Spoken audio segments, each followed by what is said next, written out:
Good morning, I'm Ranger Dave, and this is once again West Valley Rule. You know, there's a lot of things that people buy at the store that I just don't understand why they do that, because the homegrown version of what they're buying is so much better. But some of it is maybe they've never been shown, maybe they've never been taught, maybe they don't realize how easy or kind of fun it can be. A while back we did one on a video on chicken stock. Well, you know, there's stock and there's broth. A lot of people get these two mixed up, think they're all the same thing. Not quite. Very similar in how you make them. But today's video is going to be on broth. And well, there's that old saying, go big or go home. Well, we're going big. Yeah, we got a big pot. This is going to be the biggest batch of broth that we've ever made. And I kind of, filmed it in segments. Now, you don't have to go this big. You can make broth by just sticking a chicken carcass in a pot and simmering it. I mean, it's really that simple. Okay, you don't have to buy this stuff at the store. And we're going to go over the colors and the types a little bit, but we're gonna see how broth is done in a rural, almost industrial size.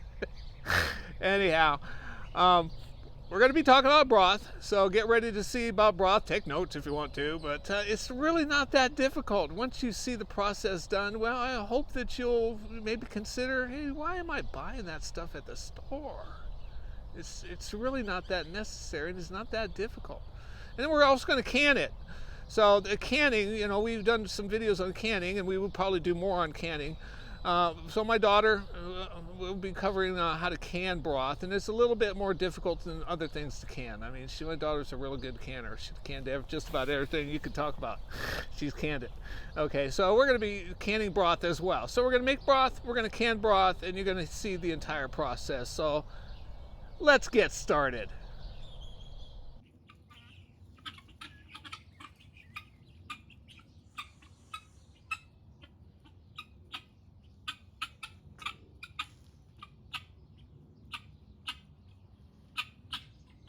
Well, here's the setup, and there's the audience. Anyhow, in a previous video where we did chicken stock and did that on the inside, well, now we're going to be doing, we're getting ready to do the goat stock, and you need a bigger pot for this. You can kind of see how big that pot is, and ordinarily you might not have to put all the bricks around it, but it's been incredibly cold lately. We're getting a good amount of rain this year. And so we're doing that to kind of hold in the heat so that you're not using so much propane. And that's a good sized propane tank. We just had that filled up. So we're going to see how long that lasts, but we're going to be loading this up real shortly. All right, just how big is this pot? Fits one toddler. And a goose. And a goose. That goose is going to be cooked. Let's see. Come here, toddler. That's a 20-gallon pot that we're going to be making our stock in. It's just funny how big this pot is. Good Grandpa. What's Grandpa doing? Say hi, Grandpa. Hi, Grandpa. You're going to cook me in this pot? Don't do it. I'm too cute. Are you too cute to get cooked? Yeah, I'm cute, Grandpa. All right. These adults are crazy. Now we got to get Rachel out of the pot, and then we got to load it up with what we're actually going to be cooking. All right. So we got the heat on already, and we just got to fill it up. I'm gonna go get the meat. Okay. These are from the goats that we butchered out a couple days ago. So essentially we ground up the meat and essentially put the bones into the fridge until we were ready to do this. That is a whole freaking goat spine. Goat spine. And how long will this cook? We're hoping to cook it until at least Thursday. At least Thursday. Tuesday, So we have all day tomorrow and all day Thursday. At least 2 days. Possibly Friday, but Possibly how two, much propane you wind up using. and anywhere from 2 to 5 days, clearly. Thanks. It's just time to go. It's fine.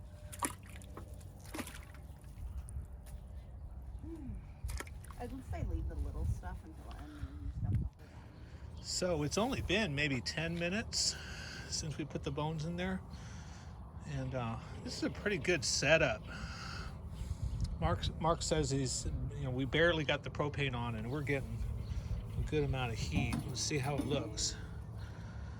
Let's see, you can already see a lot of the oils coming out of the meat, and this is going to be probably mainly broth, and they talk about doing some stock as well. But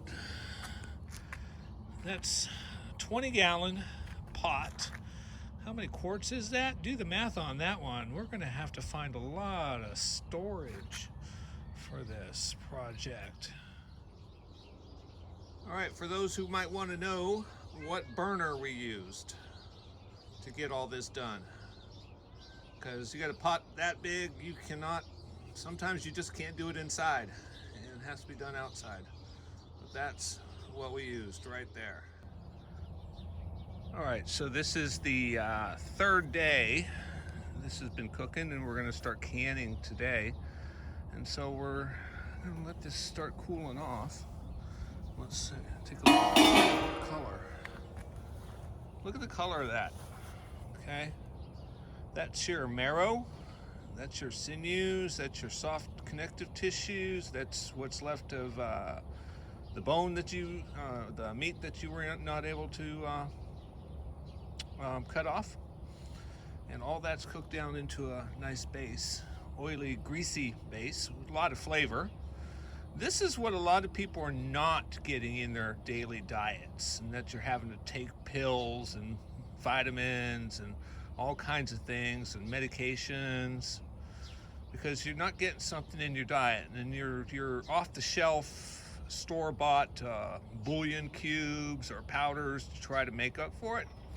Well, this is what you're supposed to be getting in your diet. All that good nutrition in there, and it doesn't look like it, but when you put it in some dishes, it really does add a distinctive flavor that people will say, what is this?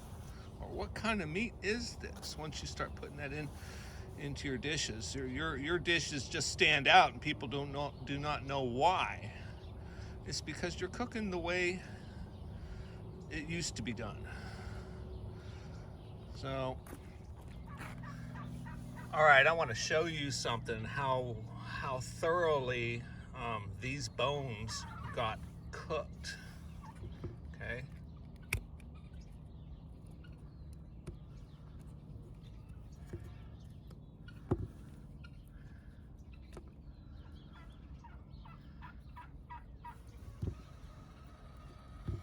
Look at that. Talk about cooking out all the bone marrow. That's bone. When was the last time you seen bone do that? Just crumble like that. Okay, so you just measuring this, or how much space do you leave at the top? 1 inch headspace. 1 inch headspace. For most. For most canning? For most stuff that goes in the pressure canner. Okay, so pressure canner. So if you were doing water bath canning, you'd less issues on space. Less. It's either like 1/2 inch or 1/4 inch usually. All right. For now, water bath canning. why is this broth a little bit cloudier than the other? So we cooked it at a bit higher temperature than we usually do our other broth, just because we had to use a big giant burner Yeah, for a big yeah. giant We pot. had trouble regulating the temperature on that big. Yeah, well, it's a big burner. It's gonna cook it, you know. Like I don't think there's a way to get it to simmer without it like constantly going out. Yeah, we tried that, and yeah, it kept on it's going just- out in the middle of the night. It was not. So we it had to was cook not this. working. So typically a lower temp is going to be a clearer broth. Yeah, clearer broth. Yeah. And a higher temp is So. you're cooking much more of the bone out of it. Yeah. Are we going to have any trouble with, because it's oily? We pulled off some of the fat to help prevent that. If there's a lot of fat in your stock or bone broth, it's good if you can get at least some of it off. Okay, so you're taking some of the fat off. Yeah, I've got like a whole. Yeah, I saw that fat over there. bowl of What are you it going to over do there. with? Are we going to do anything with Yeah, that? we'll use it for cooking and such. It's good. Yeah, but so- good fat to cook Never, with. never toss your fat. No, absolutely not. No, So because that's your flavor. Your fat is your flavor. So yeah, but if there's a lot of fat in a jar, it can sometimes make it not seal. Yeah. So if there's a little bit, it's not a big deal. But if you have like a lot, Do you have to let the jar lids soak for a bit, or? yeah, I've got them. You're supposed to like boil or simmer them for a little bit just to get that seal to soften. Okay, yeah. So you're not Before you putting. put them You on. would not put a dry You wouldn't lid. put a cold. It's dry mainly cold a lid. Yeah. you would not do that. So you Not would put want to cold have on those lids moist and preferably heated a little bit. Ready to seal. Okay, so this is where you're essentially heating the lids just a little bit. Yeah, in the little pot, yeah. Yeah, I there's haven't just a- started heating it yet. Oh, so you haven't started heating it, but Not all my jars are filled yet. okay. So you would make those lids a little bit on the warm side, Yeah, And heat it and w- simmer them for at least a couple of minutes. and let's see. And this was the fat we're talking about. We pulled that off the top. Yeah.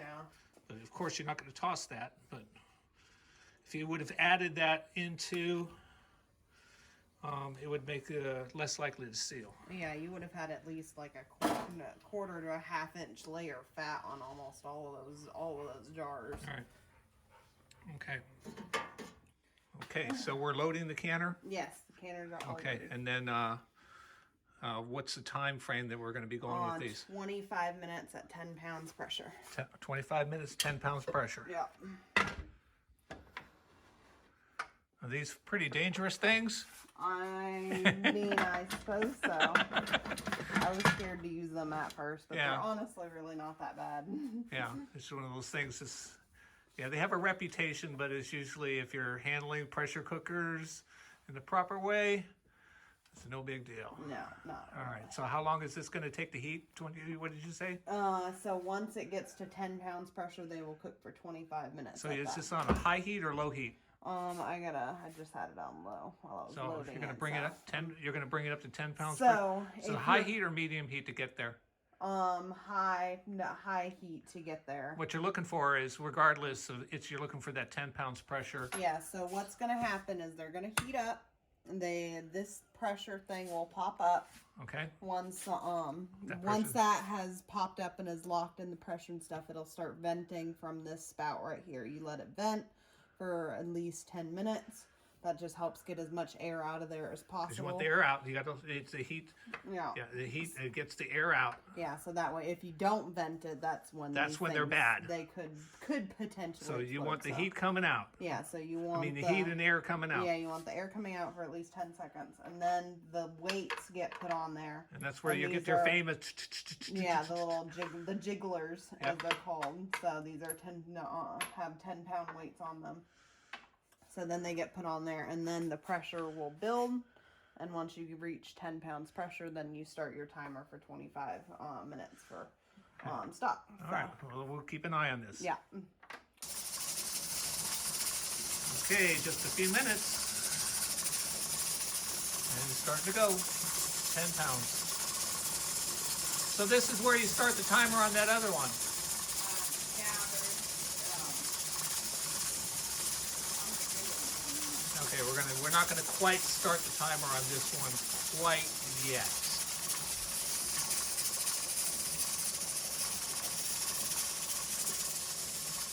On this one, I think it's fine to leave it on Okay, this so one. we turned the timer on this one. That's at 25 minutes, and we cut the flame on this one. So this one we're going to have to wait to. Yeah. What are we going to wait? That stopper. This is thing, where you wait till this stopper goes down. and then That's when you know it's safe. Yeah, it's completely zero pressure in the. You're looking for this, but at the same time, you're looking for this stopper to come down. If that stopper is up, it's not safe. It's not safe to open it. You probably wouldn't be able to open it. You'd have to force it open anyhow. Yeah. And that would not be smart. Yeah, no, that's But again, what you're paying attention to this, so this is just essentially cooling off.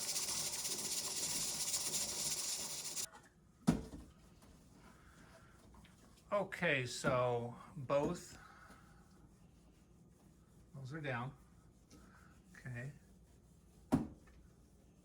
Both are still at zero pressure. So technically you could open these, but they're still very hot to touch. So we would just let them cool off a little bit more before opening, because you can. Okay, one last little mention and lesson before we wrap this up. Okay, we pulled, everything is out of the canners. Okay, now you can wait to, if you got room, you can wait till they all cool off. But if you're doing a whole lot of canning, sometimes you might need to get the canners emptied a little faster, and this is where you use one of these tools, and essentially you lift it up, handy little thing, because they're hot. Another thing to remember is you undo the top. Okay, canning unlike a lot of other things, is very greasy. Okay, so you would undo. Yeah, there you go. Undo the top. Make sure you clean around here. Okay, don't pop that off, but it'll be pretty hard to. But make sure you clean and wipe. Also, make sure you label your canning. Okay, all right. I got several different kinds of products up here, and two of them are stock. Okay, what's this one? Oh, that's lemonade. Huh. Looks very similar to, this is simmered stock. So again, you're looking at, let's see, that one's stock. Okay, this one is milk, believe it or not. Okay, or do I got it reversed? No, yeah, sorry. That one's the milk. That one's the stock. See, I mean, you want to label this stuff, because if it's, if you do it a while back and so all of a sudden sitting on the shelf, what do I have here? So you want to just put a little Sharpie on top there and write what it is. Put a little date on it. Otherwise, you don't know what you got, and all of a sudden you think you're getting stock, and you're pouring milk into your or vice versa. All of a sudden you think you're doing chicken stock, and all of a sudden you're pouring lemonade into your product. So you don't want to do anything like that. Then make sure you store all these things room temperature or cooler. And find a spot like a cabinet. Preferably stuff stores better in a cool, dark area. Remember your grandma's root cellar. Keep that in mind when thinking of storage.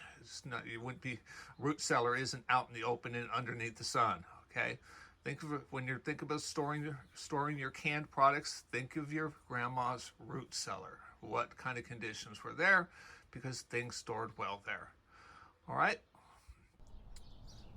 Well, I hope that was helpful and you learned a few things. Now, next time you're going to be cooking a recipe, maybe, you know what?